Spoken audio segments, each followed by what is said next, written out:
Minsan yung sobrang pagmamahal, hindi rin maganda kasi minsan nagiging masyado ng konsentidor.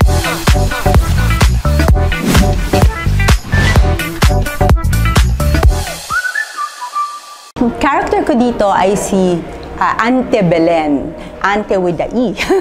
Hindi, ako po ang nanay ni Farah, yung character na piniplay po ni Beauty Gonzales. And pamangkin ko rin naman si Lucy na piniplay naman po ni Carla Abellana. And syempre, gaya po ng siguro alam nyo na, yung premise nga ng story is about astral projection, medyo nagkaroon ng pagpapalit-palit ng mga kaluluwa. At ako naman bilang nanay, syempre mapagmahal ako talaga dun sa anak ko. Kaya lang, minsan yung sobrang pagmamahal, hindi rin maganda kasi minsan nagiging masyado ng konsentidor yung aking character to the point na kahit na may mga mali na ginagawa yung aking anak, mga kung ano-anong kalokohan, todo support pa rin ako. So, masasabi ko na parang, ang ganda ng character kasi very complex siya. Hindi lang siya basta nanay na mabait.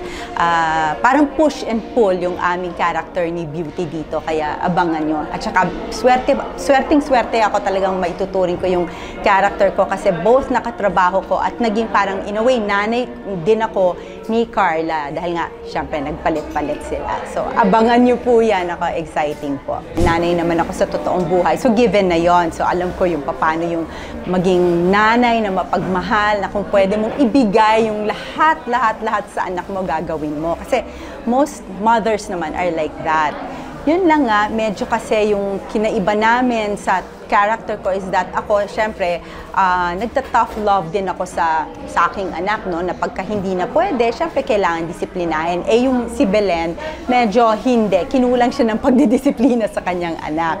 So, ang pinaghugutan ko nung character na yon, yung part na yon, ano, ng pagkananay, is nang nakikita ko yung mga ibang anak ng kakilala ko na medyo pariwara. Yun.